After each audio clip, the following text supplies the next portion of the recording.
ಸ್ನೇಹಿತರೆ, welcome back to ಪುಟ್ಟಸ್ತುನಿ. ಎಲ್ಲ ಹೇಗಿದ್ದೀರಾ? ಎಲ್ಲರೂ ಸೂಪರ್ ಆಗಿದ್ದೀರಾ ಅಂತ ಭಾವಿಸ್ತಾ ಇವತ್ತಿನ ವಿಡಿಯೋನ ಸ್ಟಾರ್ಟ್ ಮಾಡ್ತಾ ಇದ್ದೀನಿ. ಸ್ನೇಹಿತರೆ, ನಮ್ಮ ಚಿಕ್ಕಮಂಗ್ಳೂರು ಅಂತೂ ತುಂಬ ಚಿಲ್ಡಾಗಿ ಕೂಲ್ ಆಗಿದೆ ವೆದರ್ ಅಂತಲೇ ಹೇಳ್ಬೋದು. ಈ ಥರ ಇದ್ರೆ ಏನು ಗೊತ್ತಾ, ನನಗೆ ಎಸ್ಪೆಷಲಿ ನನಗೆ ನೆಗೆಟಿವ್ ಅನ್ಸೋದು, ಮನೇಲಿ ಕೆಲಸ ಮಾಡೋಕ್ಕಾಗಲಿ ಏನು ಇಂಟ್ರೆಸ್ಟೇ ಇರೋದಿಲ್ಲ. ಬೆಚ್ಚಗಿರೋಣ, ಏನಾದ್ರು ತಿಂತಿರೋಣ ಅಂತ ಫೀಲ್ ಆಗ್ತಾ ಇರುತ್ತೆ. ಸೊ ಇವಾಗಲೂ ನನಗೆ ಹಾಗೆ ಆಗ್ತಾಯಿದೆ. ಸೊ ಹೊರಗಡೆ ತಣ್ಣಗಿದೆ ವೆದರು, ನಾನು ಸಹ ತಣ್ಣಗೆ ಟಿ ವಿ ನೋಡ್ತಾ ಕೂತಿದ್ದೀನಿ. ಇನ್ನೂ ಅಡುಗೆ ಮನೆ ಸಿಂಕಲ್ಲಿ ಪಾತ್ರೆ ಹಾಗೇ ಇದೆ, ಪಾತ್ರೆ ತೊಳೆದಿಲ್ಲ, ಅಡುಗೆ ಮನೆ ಕ್ಲೀನ್ ಮಾಡಿಲ್ಲ. ಟೈಮ್ ಬಂದು ಆಲ್ರೆಡಿ 1 ಗಂಟೆ ಆಗ್ತಾ ಬಂತು, ಅಡುಗೆ ಮಾಡಬೇಕು. ಸೊ ನಾನು ಇವಾಗ ಒಂದು ರ್ಯಾಂಡಮ್ ಆಗಿ ವ್ಲಾಗ್ ಸ್ಟಾರ್ಟ್ ಮಾಡೋಣ ಅಂತ ಅಂದ್ಕೊಂಡೆ ಸ್ನೇಹಿತರೆ. ಯಾವುದು ಪ್ಲ್ಯಾನ್ಸ್ ಇರಲಿಲ್ಲ. ವ್ಲಾಗ್ ಮಾಡ್ತಾ ಮಾಡ್ತಾ ಅಂದರೆ ಅಡುಗೆ ಮಾಡ್ತಾ ಮಾಡ್ತಾ ನಾನು ನನ್ನ ಫುಡ್ ರೂಟೀನ್ ಬಗ್ಗೆ ನಿಮ್ಮ ಹತ್ರ ಕೆಲವೊಂದೊಂದು ಏನಂತಾರೆ ನಾನು ಫಾಲೋ ಮಾಡ್ತಾ ಇರೋದನ್ನ ನಿಮ್ಮ ಹತ್ರ ಶೇರ್ ಮಾಡ್ಕೊಳ್ಳೋಣ ಅಂತ ಅನ್ನಿಸ್ತು. ಸೊ ಇವತ್ತು ವ್ಲಾಗ್ ಸ್ಟಾರ್ಟ್ ಮಾಡಿದ್ದೀನಿ. ಬೆಳಗ್ಗೆ ತಿಂಡಿಗೆ ಪುದೀನ ಪಲಾವ್ ಮಾಡ್ಕೊಂಡಿದ್ವಿ. ಮಧ್ಯಾಹ್ನಕ್ಕೆ ಅನ್ನದ ಐಟಮ್ ಏನು ಬೇಡ ಅಂತ ಮಲ್ಟಿಗ್ರೇನ್ ಮಾಲ್ಟ್ ಮಾಡ್ಕೊಳ್ಳೋಣ ಅಂತ ಅಂದ್ಕೊಂಡಿದ್ದೀವಿ. ನಾನೇ ತಯಾರಿಸಿರೋ ಅಂಥ ಮಲ್ಟಿಗ್ರೇನ್ ಪೌಡರಿಂದ ಮಾಲ್ಟ್ ಮತ್ತು ಮಜ್ಜಿಗೆ ಹಾಗೆ ಒಂದು ಸಲಾಡ್ ಮಾಡ್ಕೊಳ್ಳೋಣ ಅಂದ್ಕೊಂಡಿದ್ದೀವಿ. ಅದೇ ಇವತ್ತಿನ ನಮ್ಮ ಲಂಚ್. ಆಲ್ರೆಡಿ 1 ಗಂಟೆ ಆಗ್ತಾ ಇದೆ. ಈಗ ಅಡುಗೆ ಮಾಡ್ತಾ ಮಾಡ್ತಾನೆ ನಾನು ನಿಮ್ಮ ಜೊತೆ ಮಾತಾಡ್ತೀನಿ ಸ್ನೇಹಿತರೆ. ಸದ್ಯಕ್ಕೆ ನನ್ನ ಅಡುಗೆ ಮನೆ ಪರಿಸ್ಥಿತಿ ಹೇಗಿದೆ ಅಂತ ತೋರಿಸ್ತೀನಿ, ಬನ್ನಿ. ಇನ್ನು ಪಾತ್ರೆ ತೊಳೆದಿಲ್ಲ, ಅಡುಗೆ ಮನೆ ಸದ್ಯಕ್ಕೆ ಕ್ಲೀನಾಗೇ ಇದೆ. ಯಾಕಂದರೆ ತಿಂಡಿ ನಾನು ಮಾಡ್ತಾ ಮಾಡ್ತಾನೆ ಅಡುಗೆ ಮನೆನ ಕ್ಲೀನ್ ಮಾಡ್ಕೊಂಡ್ಬಿಡ್ತೀನಿ. ಪಾತ್ರೆ ಒಂದು ತೊಳೆದ್ರೆ ಅಡುಗೆ ಮನೆ ಸಹ ಕ್ಲೀನ್ ಆಗುತ್ತೆ. ಪಾತ್ರೆ ತೊಳೆಯೋಕ್ಕೆ ಮುಂಚೆ ಮಧ್ಯಾಹ್ನಕ್ಕೂ ಏನೇನು ಬೇಕು ಅದನ್ನೆಲ್ಲ ರೆಡಿ ಮಾಡಿಕೊಂಡು ಆಮೇಲೆ ಒಂದೇ ಸತಿ ಅಡುಗೆ ಮನೆ ಕ್ಲೀನ್ ಮಾಡ್ಕೊಂಡು ಬಂದ್ಬಿಡೋಣ ಅಂತ ಅಂದ್ಕೊಂಡಿದ್ದೀನಿ. ಓಕೆ ಸ್ನೇಹಿತರೆ, ಬನ್ನಿ ಇವಾಗ ನಾನು ಅಂಬ್ಲಿ ಮತ್ತು ಸಲಾಡ್ ಮಾಡೋದು ತೋರಿಸ್ತೀನಿ. ಕಮಾನ್ ಸ್ನೇಹಿತರೆ, ಇಲ್ಲಿ ನಾನು ಮೊದಲಿಗೆ ಮಲ್ಟಿಗ್ರೈನ್ ಮಾಲ್ಟನ್ನ ಮಾಡ್ಕೊಳ್ಳೋದಕ್ಕೆ ರೆಡಿ ಮಾಡ್ಕೊತಾ ಇದ್ದೀನಿ. ಒಂದು ಪಾತ್ರೆಗೆ 1 ಲೋಟ ನೀರು ಹಾಕಿದ್ದೀನಿ. ನೀರು ಬಿಸಿ ಆಗಲಿ, ನೀರು ಬೇಗ ಬಿಸಿ ಆಗಬೇಕು ಅಂತ ಅಂದರೆ ಪ್ಲೇಟ್ ಮುಚ್ಚಬೇಕು. ಒಂದು ಪ್ಲೇಟ್ ಮುಚ್ಚಿ ಈಗ ನಾನು ಪೌಡರ್ನ ಮಿಕ್ಸ್ ಮಾಡ್ಕೊಳ್ಳೋದಕ್ಕೆ ರೆಡಿ ಮಾಡ್ಕೊತೀನಿ. ಒಂದು ಬೌಲಲ್ಲಿ ಒಂದು ಅರ್ಧ ಬೌಲಷ್ಟು ನೀರು ತೊಗೊಂಡಿದ್ದೀನಿ ಸ್ನೇಹಿತರೆ. ಆ ಅರ್ಧ ಬೌಲಿಗೆ ನಾನು ಮನೆಯಲ್ಲೇ ಮಾಡಿಟ್ಕೊಂಡಿರೋ ಅಂಥ ಮಾಲ್ಟ್ ಪೌಡರ್, ಇದು ಒಂದು ಗ್ಲಾಸ್ ಕಂಟೈನರಲ್ಲಿ ಸ್ಟೋರ್ ಮಾಡಿ ಇಟ್ಕೊಂಡಿರ್ತೀನಿ. ಅದು ಖಾಲಿ ಆದಂಗೆ ಈ ಸ್ಟೀಲ್ ಬಾಕ್ಸಿಂದ ಅದನ್ನು ಮತ್ತೆ ರೀಫಿಲ್ ಮಾಡ್ತೀನಿ. ಆಲ್ಮೋಸ್ಟ್ ಇದನ್ನು ಮಾಡ್ಕೊಂಡು ನಾನೊಂದು 2 to 3 ಮಂತ್ಸ್ ಆಗಿರ್ಬೋದು ಅನಿಸುತ್ತೆ. ಅಮ್ಮಂಗೆ ಮತ್ತು ನನಗೆ ಇಲ್ಲಿ ನನ್ನ ಕಸಿನ್ಸಿಗೆಲ್ಲ ಸ್ವಲ್ಪ ಸ್ವಲ್ಪ ಪೌಡರ್ ಕೊಟ್ಟಿದ್ದೀನಿ. ಇನ್ನೂ ಅಷ್ಟಿದೆ. ಈಗ ಒಂದು 2 ಸ್ಪೂನಷ್ಟು ಮಾಲ್ಟ್ ಪೌಡರ್ನ ಬೌಲಲ್ಲಿ ಹಾಕ್ಕೊಂಡಿರೋ ನೀರಿಗೆ ಮಿಕ್ಸ್ ಮಾಡಿಕೊಂಡು, ಅಲ್ಲಿ ನೀರು ಚೆನ್ನಾಗಿ ಕುದಿ ಬಂದಮೇಲೆ ಇದನ್ನು ಅದಕ್ಕೆ ಮಿಕ್ಸ್ ಮಾಡಬೇಕು ಸ್ನೇಹಿತರೆ. ಡೈರೆಕ್ಟ್ ಪೌಡರ್ ಹಾಕಿದ್ರೆ ಗಂಟಾಗ್ಬಿಡುತ್ತೆ. ಹಾಗಾಗಿ ಈ ರೀತಿ ನೀರಿಗೆ ಮಿಕ್ಸ್ ಮಾಡಿಕೊಂಡು ಅದನ್ನು ನೆಕ್ಸ್ಟು ಆ ಪಾತ್ರೆಗೆ ಹಾಕ್ತೀನಿ ಸ್ನೇಹಿತರೆ. ನಾನು ಈ ಪೌಡರ್ ಮಾಡ್ಕೊಬೇಕಾದ್ರೆ ಶಾರ್ಟ್ಸ್ ಮಾಡ್ಕೊಂಡಿದ್ದೀನಿ. ಶಾರ್ಟ್ಸ್ನ ನನ್ನ ಯೂಟ್ಯೂಬ್ ಚಾನಲಲ್ಲಿ ಅಪ್ಲೋಡ್ ಸಹ ಮಾಡಿದ್ದೀನಿ. ಆದರೂ ಈ ವಿಡಿಯೋದಲ್ಲಿ ನಾನು ಮಲ್ಟಿಗ್ರೇನ್ ಮಾಲ್ಟನ್ನ ಮಾಡಿ ತೋರಿಸ್ತಾ ಇರೋದ್ರಿಂದ ಆ ಪೌಡರ್ನ ಮಾಡ್ಕೊಳ್ಳೋದಕ್ಕೆ ಏನೇನೆಲ್ಲ ಪದಾರ್ಥಗಳನ್ನ ತೊಗೊಂಡಿದ್ದೀನಿ ಅನ್ನೋದನ್ನು ಸಹ ಹೇಳ್ತೀನಿ ಸ್ನೇಹಿತರೆ. ಮೊದಲನೇದಾಗಿ ನಾನು ಈ ಪೌಡರ್ಗೆ 1 kg ರಾಗಿ ತೊಗೊಂಡಿದ್ದೀನಿ. ಹಾಗೆ ಅರ್ಧ kg ನವಣೆ ಸಜ್ಜೆ ತೊಗೊಂಡಿದ್ದೀನಿ. ಅರ್ಧ kg ನವಣೆ, ಅರ್ಧ kg ಸಜ್ಜೆ. ನೀವು ಇನ್ನೂ ಬೇರೆ ಬೇರೆ ಸಿರಿಧಾನ್ಯಗಳನ್ನ ಸಹ ಆ್ಯಡ್ ಮಾಡ್ಕೊಬೋದು. ನಾನಿಲ್ಲಿ 2 ಥರ ಮಿಲೆಟ್ಸ್ನ ಯೂಸ್ ಮಾಡ್ಕೊಂಡಿದ್ದೀನಿ. ಅದ್ರ ಜೊತೆಗೆ 1/4 kg ತೊಗರಿಬೇಳೆ, 1/4 kg ಮುಸೂರ್ ದಾಲ್ ತೊಗೊಂಡಿದ್ದೀನಿ. ಅಂದರೆ ಕೆಂಪು ತೊಗರಿಬೇಳೆ ಬರುತ್ತಲ್ಲ, ಅದನ್ನು 1/4 kg ತೊಗೊಂಡಿದ್ದೀನಿ ಸ್ನೇಹಿತರೆ. ನಾನು ನೆಕ್ಸ್ಟ್ ಹೇಳೋ ಪದಾರ್ಥಗಳೆಲ್ಲ ಕಾಫಿ ಕಪ್ಸ್ ಬರುತ್ತಲ್ಲ, ಪೇಪರ್ ಕಾಫಿ ಕಪ್ಸ್ ಬರುತ್ತಲ್ಲ ಚಿಕ್ಕ ಚಿಕ್ಕದು, ಅಷ್ಟು ಕ್ವಾಂಟಿಟಿಯಲ್ಲಿ ತೊಗೊಂಡಿರೋದಷ್ಟೇ. 1/4 kg ತೊಗೊಂಡಿಲ್ಲ, ಕಮ್ಮಿ ತೊಗೊಂಡಿದ್ದೀನಿ. ಅದರಲ್ಲಿ ಮೊದಲನೇದಾಗಿ ರಾಜ್ಮಾ, ಕಡಲೆಬೇಳೆ, ಉದ್ದಿನಬೇಳೆ, ಹೆಸರುಬೇಳೆ, ಹೆಸರುಕಾಳು, ಸಬ್ಬಕ್ಕಿ, ಮೆಂತ್ಯ, ಅಲಸಂದೆ, ಮಡಿಕೆ ಕಾಳು, ಕಪ್ಪು ಉದ್ದಿನಕಾಳು, ಬಾರ್ಲಿ ಅಕ್ಕಿ, pumpkin seeds, sunflower seeds, flax seeds, ಬಾದಾಮಿ, ಕ್ಯಾಶ್ಯೂ, ವಾಲ್ನಟ್, ಗಸಗಸೆ, ಹುರುಳಿಕಾಳು, ಅವರೆಕಾಳು, ಇಷ್ಟನ್ನ ನಾನು ಹಾಕಿ ಮಲ್ಟಿಗ್ರೇನ್ ಮಾಲ್ಟ್ ಪೌಡರ್ನ ರೆಡಿ ಮಾಡ್ಕೊಂಡಿದ್ದೀನಿ ಸ್ನೇಹಿತರೆ. ನೀವು ಇದ್ರ ಜೊತೆಗೆ ಇನ್ನೂ ನಿಮಗೆ ಬೇಕಾಗಿರೋಂಥ ಕಾಳುಗಳನ್ನೆಲ್ಲ ಯೂಸ್ ಮಾಡ್ಕೋಬೋದು. ನಾನು ಇಷ್ಟು ಐಟಮ್ಸ್ನ ಹಾಕಿ ಪೌಡರ್ನ ರೆಡಿ ಮಾಡ್ಕೊಂಡಿದ್ದೀನಿ. ಇದನ್ನು ಯೂಸ್ ಮಾಡೋದ್ರಿಂದ ತುಂಬಾ ಹೆಲ್ತ್ ಬೆನಿಫಿಟ್ಸ್ ಇದೆ ಸ್ನೇಹಿತರೆ. ವೆಯ್ಟ್ ಲಾಸಿಗೆ ಹೆಲ್ಪ್ ಆಗುತ್ತೆ, ಡೈಜೆಷನ್ನಿಗೆ ಮತ್ತು ನಮ್ಮ ಸ್ಕಿನ್ನಿಗೆ, ಹೇರಿಗೆಲ್ಲ ತುಂಬಾ ಒಳ್ಳೆಯದು. ಮತ್ತು PCOD, PCOS, ಥೈರಾಯ್ಡು ಈ ಸಮಸ್ಯೆ ಇರೋರು ಸಹ ಇದನ್ನು ರೆಗ್ಯುಲರಾಗಿ ತೊಗೊಳ್ಳೋದ್ರಿಂದ ತುಂಬಾ ಆರೋಗ್ಯಕ್ಕೂ ಒಳ್ಳೆಯದು. ನನಗಿದು ತುಂಬಾ ಒಳ್ಳೆ ರಿಸಲ್ಟ್ ಕೊಟ್ಟಿದೆ ಸ್ನೇಹಿತರೆ. ನಾನು ಒಂದು 3 ಮಂತ್ಸಿಂದ ಇದನ್ನು ಯೂಸ್ ಮಾಡ್ತಾಯಿದ್ದೀನಿ.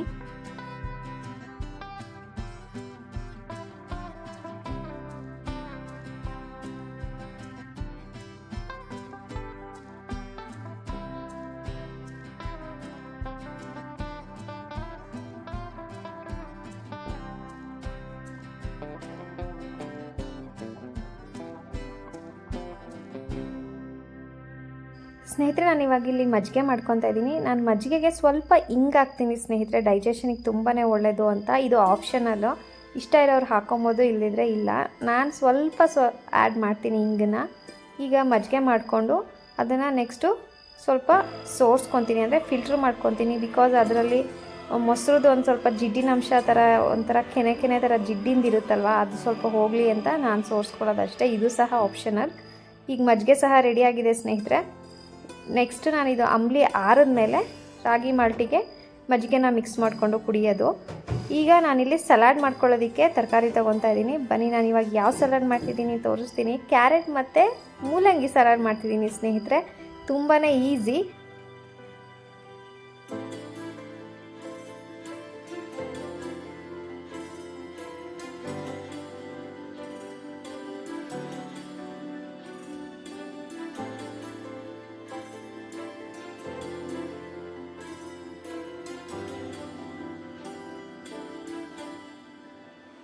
ಸ್ನೇಹಿತರೆ, ಇವಾಗ ನಾನು ಒಂದು ಕ್ಯಾರೆಟ್ ಹಾಗೆ 2 ಮೂಲಂಗಿ ತೊಗೊಂಡಿದ್ದೀನಿ. ಅದನ್ನು ನೀಟಾಗಿ ವಾಶ್ ಮಾಡಿಕೊಂಡು ಸಿಪ್ಪೆ ತೆಗ್ದು ನೆಕ್ಸ್ಟು ಕ್ಯಾರೆಟ್ ಮತ್ತು ಮೂಲಂಗಿನ ಚೆನ್ನಾಗಿ ತುರ್ಕೊತೀನಿ. ಸ್ನೇಹಿತರೆ, ಲಾಸ್ಟ್ 5 ಇಯರ್ಸಿಂದ ನಾನು ಮತ್ತು ಮೋನಿ ಒಂದು ಫುಡ್ ರೋಟಿನ ಫಾಲೋ ಮಾಡ್ಕೊಂಡು ಬಂದಿದ್ದೀವಿ. ಏನಪ್ಪ ಅಂದರೆ, ದಿನಕ್ಕೆ ಒಂದೇ ಹೊತ್ತು ನಾವು ಅನ್ನದ ಐಟಮ್ನ ತಿನ್ನೋದು. ಅದು ದೋಸೆ, ಇಡ್ಲಿ ಆಗಿರ್ಬೋದು ಅಥವಾ ಅನ್ನ, ಸಾಂಬಾರು, ಪಲಾವ್, ಪುಳಿಯೋಗರೆ, ಚಿತ್ರಾನ್ನ, ಈ ರೀತಿ ಅನ್ನದ ಐಟಮ್ಸ್ ಆಗಿರ್ಬೋದು. ನಾವು ಅಕ್ಕಿ ಯೂಸ್ ಮಾಡಿ ಮಾಡೋ ಅಂಥ ಐಟಮ್ಸ್ನ ದಿನಕ್ಕೆ ಒಂದೇ ಸತಿ ತಿನ್ನೋದು. ಬೆಳಗ್ಗೆ ತಿಂದರೆ ಮಧ್ಯಾಹ್ನ ತಿನ್ನಲ್ಲ, ಮಧ್ಯಾಹ್ನ ತಿಂದರೆ ಬೆಳಗ್ಗೆ ತಿಂದಿರಲ್ಲ. ಸಂಜೆ ಅಂತೂ ಯಾವುದೇ ಕಾರಣಕ್ಕೂ ನಾವು ಅಕ್ಕಿಯಿಂದ ಯಾವುದೇ ರೀತಿ ಡಿನ್ನರ್ನ ಪ್ರಿಪೇರ್ ಮಾಡಲ್ಲ. ಇದನ್ನು ನಾವು 5 ವರ್ಷದಿಂದ ಫಾಲೋ ಮಾಡ್ಕೊಂಬಂದಿದ್ದೀವಿ. ನಮ್ಮ ಮನೇಲಿ ಇದ್ದಾಗ ಮಾತ್ರ ನಾವು ಇದನ್ನು ಫಾಲೋ ಮಾಡೋದು. ಹೊರಗಡೆ ಹೋದಾಗ ಆಪ್ಷನ್ಸ್ ಇದ್ದರೆ ಅಲ್ಲೂ ಸಹ ಫಾಲೋ ಮಾಡ್ತೀವಿ, ಇಲ್ಲಾಂದರೆ ಇಲ್ಲ. ತುಂಬ ವರ್ಷದಿಂದ ನಮಗಿದು ಅಭ್ಯಾಸ ಆಗಿಬಿಟ್ಟಿದೆ ಸ್ನೇಹಿತರೆ. ಬೆಳಗ್ಗೆ ಏನಾದರೂ ನಾನು ರೈಸ್ ಐಟಮ್ ಮಾಡಿದರೆ ಮಧ್ಯಾಹ್ನ ನಾನು ಮಿಲ್ಲೆಟ್ಸಲ್ಲಿ ಏನಾದರೂ ಮಾಡ್ತೀನಿ. ಪೊಂಗಲ್ ಆಗಿರ್ಬೋದು, ಕಿಚಡಿ, ಬಿಸಿಬೇಳೆ ಬಾತ್, ಈ ಥರ ಎಲ್ಲ ಮಿಲ್ಲೆಟ್ಸಲ್ಲಿ ಮಾಡ್ತೀನಿ. ಬೆಳಗ್ಗೆ ನಾನು ಏನಾದರೂ ತಿಂಡಿ ಬೇರೆ ಮಾಡ್ಕೊಂಡಿದ್ರೆ ಮಧ್ಯಾಹ್ನದ ಹೊತ್ತು ಅನ್ನ, ಸಾಂಬಾರು, ಪಲ್ಯ ಆ ಥರ ಮಾಡ್ಕೊತೀನಿ. ಸ್ನೇಹಿತರೆ, ಖಾರಕ್ಕೆ 1-2 ಹಸಿರು ಮೆಣಸಿನ್ಕಾಯಿನ ಕಟ್ ಮಾಡ್ಕೊತಾ ಇದ್ದೀನಿ. ಹಸಿರು ಮೆಣಸಿನ್ಕಾಯಿ ಬೇಡ ಅನ್ನೋರು ಪೆಪ್ಪರ್ ಪೌಡರ್ ಸಹ ಆ್ಯಡ್ ಮಾಡ್ಕೊಬೋದು. ಈಗ ನಾನು ಮಾಡ್ತಾ ಇರೋದು ಕಡಲೆ ಬೀಜ ಫ್ರೈ. ಇದು ಫುಲ್ ಆಪ್ಷನಲ್ ಸ್ನೇಹಿತರೆ. ನೀವು ಸ್ಟ್ರಿಕ್ಟಾಗಿ ಡಯೆಟ್ ಮಾಡ್ತಾ ಇರೋದು, ವೆಯ್ಟ್ ಲಾಸಿಗೆ ಡಯೆಟ್ ಮಾಡ್ತಿರೋರು ಇದನ್ನು ಸ್ಕಿಪ್ ಮಾಡ್ಬೋದು, ಅಥವಾ ಡ್ರೈ ರೋಸ್ಟ್ ಮಾಡಿಕೊಂಡು ಕಡಲೆ ಬೀಜ ಹಾಕೊಬೋದು. ನಾನಿಲ್ಲಿ 1-2 ಸ್ಪೂನಷ್ಟು ಎಣ್ಣೆ ಹಾಕಿ ಕಡಲೆ ಬೀಜನ ಡೀಪ್ ಫ್ರೈ ಮಾಡ್ಕೊಂಡಿದ್ದೀನಿ. ನನಗೆ ಯಾವುದೇ ಸಲಾಡ್ ಆಗಲಿ ಸ್ನೇಹಿತರೆ, ಕಡಲೆ ಬೀಜ ಸಿಕ್ಕಿದ್ರೆ ಅದನ್ನ ಖುಷಿಯಾಗಿ ಆ ಸಲಾಡ್ನ ಎಂಜಾಯ್ ಮಾಡ್ಕೊಂಡು ತಿಂತೀನಿ. ನನಗೆ ಪೀನಟ್ಸ್ ಅಂದರೆ ಕಡಲೆ ಬೀಜ ನಂಗೆ ತುಂಬಾ ಇಷ್ಟ. ಹಾಗೆ ಅದು ಏನೋ ಒಂಥರ ಅಡಿಷ್ನಲಿ ಟೇಸ್ಟ್ನ ಆ್ಯಡ್ ಮಾಡುತ್ತೆ ಅಂತಲೇ ಹೇಳ್ಬೋದು. ಈಗ ನಾನು ಮೂಲಂಗಿ, ಕ್ಯಾರೆಟ್ ತುರ್ಕೊಂಡಿದ್ನಲ್ಲ, ಅದಕ್ಕೆ ಹಸಿರು ಮೆಣಸಿನ್ಕಾಯಿ ಆ್ಯಡ್ ಮಾಡಿಕೊಂಡು ಸ್ವಲ್ಪ ಕಡಲೆ ಬೀಜನ ಫ್ರೈ ಮಾಡ್ಕೊಂಡಿದ್ನಲ್ಲ ಅದನ್ನು ಸಹ ಆ್ಯಡ್ ಮಾಡಿಕೊಂಡು ಉಪ್ಪು, ನಿಂಬೆಹಣ್ಣು ಸೇರಿಸಿ ಮೇಲ್ಗಡೆ ಬೇಕಾದ್ರೆ ಕೊತ್ತಂಬರಿ ಸೊಪ್ಪು ಹಾಕೊಬೋದು, ಕಾಯಿ ತುರಿ ಹಾಕೊಬೋದು. ನಾನು ಕಾಯಿ ಯೂಸ್ ಮಾಡಿಲ್ಲ, ಕೊತ್ತಂಬರಿ ಸೊಪ್ಪು ಹಾಕ್ಕೊಂಡು ಮಿಕ್ಸ್ ಮಾಡಿದ್ದೀನಿ.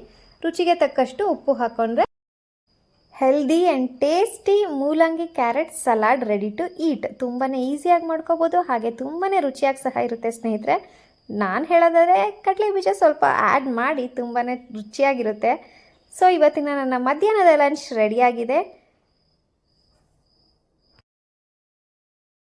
ಸ್ನೇಹಿತರೆ. ಊಟ ಆಯಿತು. ಇವಾಗ ಮೀಶೋಯಿಂದ ಒಂದು ಪ್ರಾಡಕ್ಟ್ ತರಿಸಿದೆ, ಅದನ್ನು ನಾನು ಅನ್ಬಾಕ್ಸ್ ಮಾಡೇ ಇರಲಿಲ್ಲ. ಇವಾಗ ವಿಡಿಯೋದಲ್ಲೇ ಅನ್ಬಾಕ್ಸ್ ಮಾಡಿ ಅದ್ರದ್ದು ರಿವ್ಯೂಸ್ ಸಹ ನಿಮಗೆ ಕೊಡೋಣ ಅಂತ ವಿಡಿಯೋ ಇವಾಗ ಸ್ಟಾರ್ಟ್ ಮಾಡಿದ್ದೀನಿ. ಮತ್ತು ಏನು ಪ್ರಾಡಕ್ಟ್ ತರಿಸಿದ್ದೀನಿ ಅಂತ ಮುಂದೆ ತೋರಿಸ್ತೀನಿ, ವಿಡಿಯೋ ನೋಡಿ.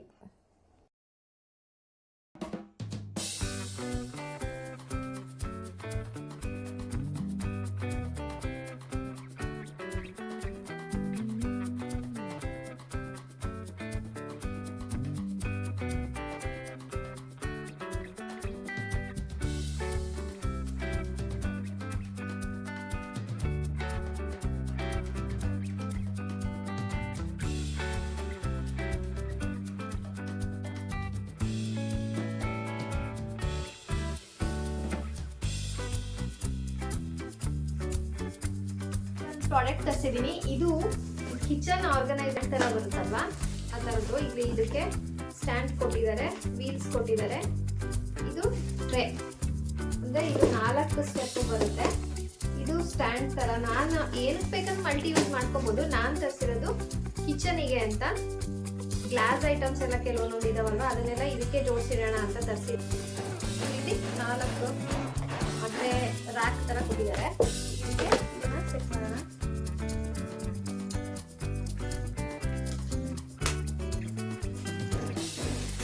ಹೇಗೆಲ್ಲ ಆರ್ಗನೈಸ್ ಮಾಡ್ಕೋಬೇಕಿದೆ ನಾನು ಅದನ್ನು ಇಲ್ಲಿ ಕೊಟ್ಟಿರ್ತಾರೆ. ಮಲ್ಟಿಪರ್ಪಸ್ಗೆ ಯೂಸ್ ಮಾಡ್ಬೋದು.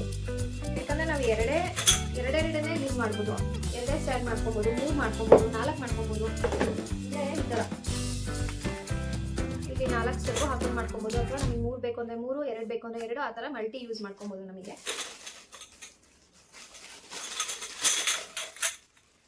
ಕೊಟ್ಟಿದ್ದಾರೆ.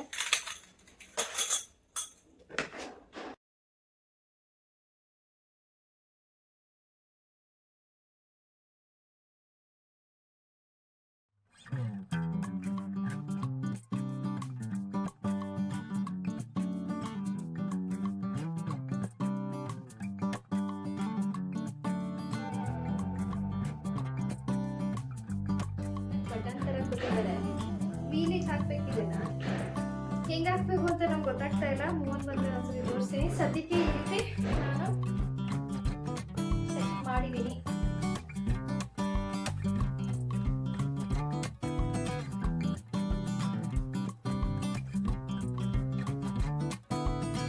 ನೋಡಿದ್ರಲ್ಲ, ಮೀಶೋಯಿಂದ ತರಿಸಿರೋ ಪ್ರಾಡಕ್ಟ್ ತುಂಬಾ ಚೆನ್ನಾಗಿದೆ. 580 ರುಪೀಸ್ ಇದಷ್ಟೇ. ನನಗೆ ವರ್ತ್ ಅಂತಾನೆ ಅನಿಸ್ತಾ ಇದೆ ಸ್ನೇಹಿತರೆ. ತುಂಬಾ ಚೆನ್ನಾಗಿದೆ, ತುಂಬಾನೇ ಯೂಸ್ ಆಗುತ್ತೆ. ಸದ್ಯದ್ರಲ್ಲೇ ನಾನು ನನ್ನ ಕಿಚನ್ನ ಆರ್ಗನೈಸ್ ಅಂದ್ರೆ ಕಿಚನ್ ಮೇಕ್ ಓವರ್ ಅಂತ ನಾನು ಹೇಳಲ್ಲ, ಬಟ್ ಕಿಚನ್ನ ಸ್ವಲ್ಪ ಡೀಪ್ ಕ್ಲೀನ್ ಮಾಡಬೇಕು. ಒಂದು ಮೇಜರ್ ರೀಸನ್ ಇದೆ ನನ್ನ ಏನಕ್ಕೆ ಕಿಚನ್ನ ಡೀಪ್ ಕ್ಲೀನ್ ಮಾಡ್ತಿದ್ದೀನಿ ಅಂತ.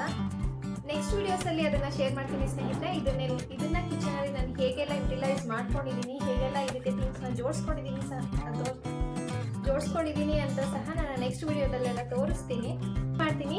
ಬ್ಲಾಗ್ ಇಷ್ಟ ಆದಲ್ಲಿ, ವಿಡಿಯೋ ಇಷ್ಟ ಆದಲ್ಲಿ ಏನು ಮಾಡಬೇಕು, ಒಂದು ಲೈಕ್ ಮಾಡಿ, ಕಮೆಂಟ್ ಮಾಡಿ, ಶೇರ್ ಮಾಡಿ. ಹಾಗೆ ಇನ್ನೂ ನನ್ನ ಚಾನಲ್ಗೆ ಯಾರು ಸಬ್ಸ್ಕ್ರೈಬ್ ಆಗಿಲ್ಲ ಪ್ಲೀಸ್ ಸಬ್ಸ್ಕ್ರೈಬ್ ಆಗಿ ಬೆಲ್ ಐಕಾನ್ ಕ್ಲಿಕ್ ಮಾಡಿ ಅಂತ ಕೇಳ್ಕೊಂತ ಸಿಗ್ತೀನಿ ಸ್ನೇಹಿತರೆ ನನ್ನ ಮುಂದಿನ ವಿಡಿಯೋದಲ್ಲಿ. Until then take care, love you all, please keep supporting. ನನ್ನ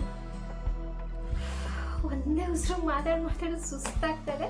until then take care, please keep supporting. ನಿಮ್ಮ ಪ್ರೀತಿಯ ಪುಟ್ಟಸ್ದನಿಯ. ಬಾಯ್ ಬಾಯ್.